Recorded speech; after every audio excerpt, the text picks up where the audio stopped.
Avez-vous entendu parler de l'exemption des droits de scolarité supplémentaires selon le programme d'études et la région? C'est une annonce qui a été faite par le gouvernement du Québec le 7 décembre et qui permet aux étudiants internationaux de payer les mêmes frais de scolarité que leurs homologues québécois. Dans cette vidéo exclusive, je vais vous partager effectivement les 10 étapes que vous devez absolument suivre pour s'assurer de décrocher votre bourse d'exemption des droits de scolarité. Si vous me découvrez pour la première fois, mon nom est Emmanuel Cambi.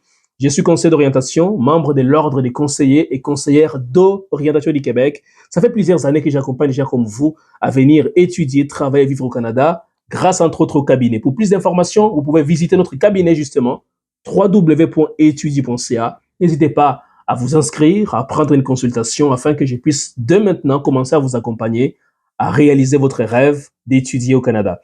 Voici maintenant la liste des 10 étapes qu'il va falloir franchir pour s'assurer de décrocher votre bourse d'exemption de droits de scolarité selon ce que le gouvernement du Québec a annoncé récemment. Première étape, choisissez d'abord votre carrière. Dans la vie, qu'est-ce que vous voulez devenir? Quel genre de carrière vous intéresse plus particulièrement?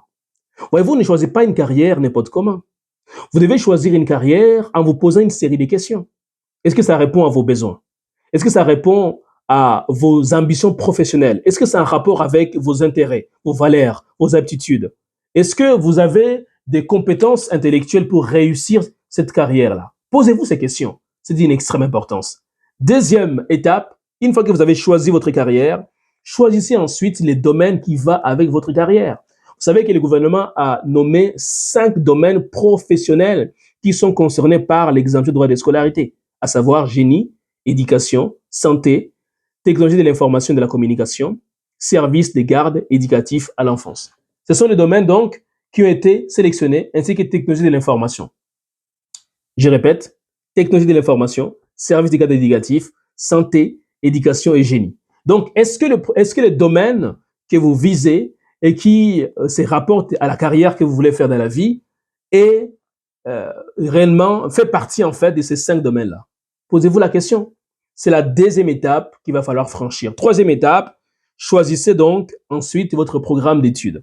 Dans chaque domaine, il y a des programmes précis. Par exemple, au niveau de l'éducation, il y a notamment le programme des baccalauréats en enseignement au secondaire, ou encore baccalauréat en enseignement au préscolaire et au primaire, ou encore baccalauréat, effectivement, en enseignement des arts plastiques, et j'en passe. Quel est notamment le programme d'études qui fait partie du domaine que vous avez sélectionné? Et je sais qu'il n'y a pas une liste officielle qui a été publiée par le gouvernement à propos de l'examen de droit de scolarité. Et c'est là que vous avez besoin parfois que vous puissiez vous faire accompagner par un conseil d'orientation comme moi. C'est mon travail, c'est mon job, c'est ma tâche au quotidien de me renseigner sur les programmes qui font partie de chacun des domaines qui ont été sélectionnés. Quatrième étape, ensuite, choisissez rigoureusement et soigneusement votre région, la région dans laquelle vous allez pouvoir aller étudier. Il y a plusieurs régions qui ont été sélectionnées par le gouvernement du Québec.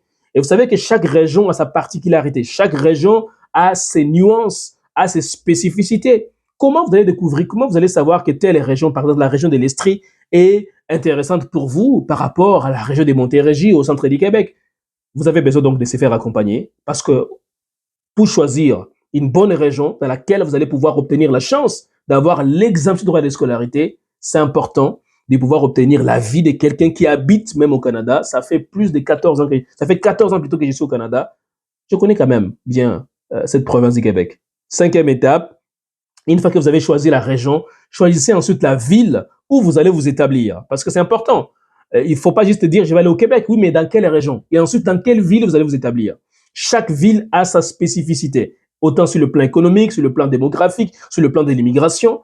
Et donc, choisissez une ville qui réellement a l'historique d'accueillir en son sein des personnes immigrantes, en plus de favoriser leur intégration. Sixième étape, choisissez ensuite l'établissement d'enseignement. On ne choisit pas un établissement d'enseignement n'importe comment. On choisit un établissement d'enseignement parce qu'il vous offre plus d'avantages que n'importe quel autre établissement. Par exemple, est-ce que l'établissement que vous allez choisir a un bon historique de délivrance des permis d'études? Si vous choisissez un établissement où il y a beaucoup de refus des permis d'études, il y a fort à parier que vous-même, vous allez être refusé plus tard au niveau des permis d'études. Est-ce que l'établissement vous offre la possibilité de travailler et d'obtenir même une bourse d'études? Est-ce que l'établissement vous permettra peut-être de pouvoir décrocher un stage coopératif durant vos études, un stage qui vous permettra donc de travailler durant vos études? Voyez-vous, c'est des questions qu'il faut se poser avant de choisir un établissement d'enseignement. Septième étape, ensuite, vérifiez si vous êtes capable de répondre à toutes les conditions d'admission. Est-ce que vous répondez aux conditions d'admission? Il y a des programmes où on va vous dire clairement qu'il faut avoir une note minimum de, par exemple, 70% ou de 80%. Est-ce que vous avez des notes de 80%? Est-ce que dans votre parcours académique, vous aviez eu des très bonnes notes? Il ne suffit pas juste de dire, je vais m'inscrire dans tel établissement. Encore faut-il respecter les conditions d'admission. Huitième étape, si vous répondez aux conditions d'admission, préparez les documents pour fin d'admission. Il y a beaucoup de documents qu'il faut préparer, notamment votre passeport, votre certificat de naissance, votre attestation de réussite des tests de français, vos diplômes, vos relevés de notes. Chacun de ces documents est d'une extrême importance, mais ça dépend du niveau d'études. Les documents qui sont demandés au niveau de la maîtrise sont radicalement différents de ceux qui sont demandés au niveau du collégial, technique. Renseignez-vous au préalable et ensuite préparez en conséquence à l'avance votre dossier scolaire. Neuvième étape, ensuite, une fois que vous avez tous vos documents, que vous avez les moyens de payer, notamment l'étape d'inscription ou d'admission, déposez en bonne et due forme et dans les temps, s'il vous plaît, votre demande d'admission. Vous savez que on ne peut pas effectivement s'inscrire à n'importe quel moment au Canada. Il y a des dates qui sont précises. À la session d'hiver, par exemple, on vous demande de s'inscrire 6 mois à l'avance. Même chose pour la session d'automne. Et aujourd'hui, avec les démarches d'immigration, ça prend de plus en plus de temps. Si vous vous y prenez à l'avance, incontestablement, vous allez pouvoir effectivement avoir la chance de faire aboutir vos démarches d'immigration pour fin d'études au Canada. Et pour terminer, la 10e étape, c'est de faire les suivis de votre demande. Allez régulièrement dans votre boîte email ou qu'on appelle courriel ici au Canada afin de vous assurer que il n'y a pas de message qui vous a été envoyé pour compléter tel document, pour envoyer telle autre pièce, parce que beaucoup de gens, malheureusement, lorsqu'ils envoient leur demande, vont se taire, vont s'asseoir et attendre que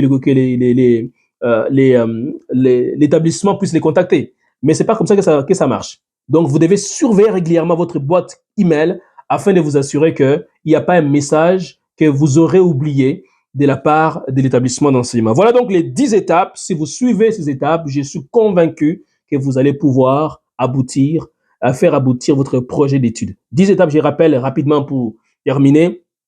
1. Choix des carrières. 2. Choix des domaines professionnels. 3. Choix des programmes d'études. 4. Choix des régions. 5. Choix de villes. 6. Sélection d'établissements d'enseignement. 7. Vérification des conditions d'admission. 8. Préparation des documents pour fin d'admission académique. 9. Dépôt d'admission. Et 10. Suivi de votre demande. Merci d'avoir été là et à très bientôt.